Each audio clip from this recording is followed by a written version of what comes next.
ବଡ଼ମାନଙ୍କୁ ମୋର ନମସ୍କାର, ସାନମାନଙ୍କୁ ମୋର ଢେର ସାରା ଭଲ ପାଇବା। ମୁଁ ସସ୍ମିତା ଆପଣଙ୍କୁ ସ୍ୱାଗତ ଜଣାଉଛି ଶକ୍ତି ସସ୍ମିତା ଚ୍ୟାନେଲକୁ। ମୋ ଚ୍ୟାନେଲ ଯଦି ଆପଣଙ୍କୁ ଭଲ ଲାଗୁଛି ପ୍ଲିଜ୍ ପ୍ଲିଜ୍ ପ୍ଲିଜ୍ ସବସ୍କ୍ରାଇବ୍ କରିଦିଅନ୍ତୁ, ଲାଇକ୍ କରନ୍ତୁ, ସେୟାର କରନ୍ତୁ, ଯେମିତି ପ୍ରତ୍ୟେକ ମା' ପାଖରେ ମୋ ଖବରଟି ଯାଇକି ଆପଣଙ୍କର ପହଞ୍ଚି ପାରିବ। ଆଜି ଏମିତି ଗୋଟିଏ ଜିନିଷ ମୁଁ ଦେଖିଲି, ଭାରି ଦୁଃଖ ଲାଗିଲା। ସେ ମାଆଟିକୁ ଏମିତି ବେଜିତ୍ କରାହେଇଥିଲା, ସତରେ ଏମିତି ସେ ବହୁତ ବଡ଼ ଅପରାଧ କରିଦେଇଛି। ଆସନ୍ତୁ ସେ ବିଷୟରେ ମୁଁ ଆଜି ଆପଣଙ୍କୁ କହୁଛି। ସେ ମାଆଙ୍କୁ ସେ ପ୍ରାଇଭେଟ୍ ଲୋନ୍ରୁ କିଛି ଲୋନ୍ ଆଣିଥିଲା। ତାର ମଙ୍ଗଳବାର ଦିନ ଥିଲା କିସ୍ତି ପରିଶୋଧ କରିବାରେ। ମାଆଟି ତାର ଘରେ ନଥିଲା। ଅନ୍ୟ ମାଆମାନେ ପଇସା ସଂଗ୍ରହ କରି ଅପେକ୍ଷା କରିଥିଲେ। ସେ ପ୍ରାଇଭେଟ୍ କମ୍ପାନୀର ତାଙ୍କର ଯିଏ ପଇସା କଲେକ୍ସନ୍ କରି ଆସୁଛନ୍ତି ସେ ଆସି ପହଞ୍ଚିଲେ।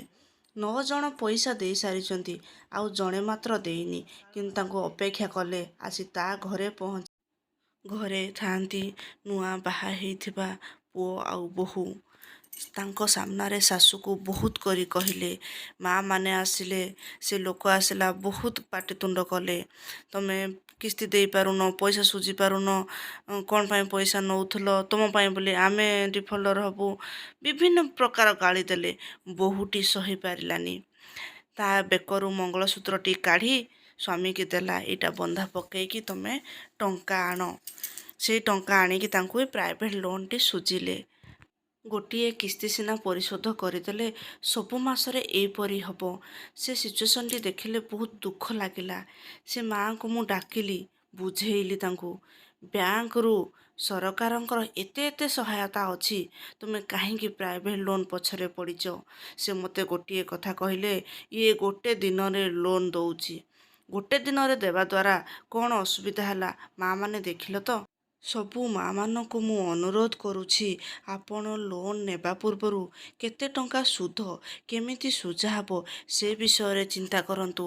ଆମ ସରକାରଙ୍କ ତରଫରୁ ପଞ୍ଚାୟତରେ ମହାସଂଘରୁ ଋଣ ଦିଆହେଉଛି, ବ୍ୟାଙ୍କରେ ବିନା ସୁଧରେ ଋଣ ଦିଆହେଉଛି, ଆଞ୍ଚଳିକ ମଞ୍ଚରେ ମା'କୁ ଋଣ ଦିଆଯାଉଛି, BLFରେ ଋଣ ଦିଆଯାଉଛି। ଆ ଦ୍ୱାରା ବ୍ୟାଙ୍କ ସହିତ କଣ୍ଟାକ୍ଟ କରି ଆପଣ ମୁଦ୍ରା ଲୋନ୍, ଚାଷ ଋଣ, ବିଭିନ୍ନ ପ୍ରକାର ଋଣ ନେଇପାରିବେ। ଏମିତି ପ୍ରାଇଭେଟ୍ ସଂସ୍ଥାରୁ ଋଣ ନେଇ ହୀନସ୍ତା ହୁଅନ୍ତୁ ନାହିଁ। ଏହା ଗୋଟିଏ ମା'ର କଥା ନୁହେଁ। ଆଗରୁ ମୁଁ ଶୁଣିଥିଲି, ଜାଣିଥିଲି ପ୍ରାଇଭେଟ୍ କମ୍ପାନୀ ବାଲା ଏମିତି କରୁଛନ୍ତି, ସେ ଗୋଟିଏ ଦିନ ବି ଛାଡ଼ନ୍ତିନି। କିନ୍ତୁ ଆଜି ଆଖି ସାମ୍ନାରେ ଦେଖି ଏତେ ଯେ ମୋତେ କଷ୍ଟ ଲାଗିଲା, ମୁଁ ଆପଣଙ୍କୁ କହିପାରୁନି। ସେ ମା'ର ଲୁହ କୋହ ଥିଲା। ତାଙ୍କର ବେଜିତ୍ କରୁଥିଲେ, ମୁଁ ଠିଆ ହେଇକି କିଛି କରିପାରୁନଥିଲି। ତାଙ୍କୁ ସାହାଯ୍ୟ କିଛି ବି କରିପାରୁନଥିଲି। ବହୁତ ଦୁଃଖ ଲାଗିଲା ମୋତେ। ମା'ମାନଙ୍କୁ ଅନୁରୋଧ କରୁଛି, ଋଣ କରନ୍ତୁ, ମୁଁ ମନା କରୁନି, କିନ୍ତୁ ତାକୁ ଦେଖି ଚାହିଁ କରନ୍ତୁ। ଏମିତି ବେଜିତ୍ ହୁଅନ୍ତୁ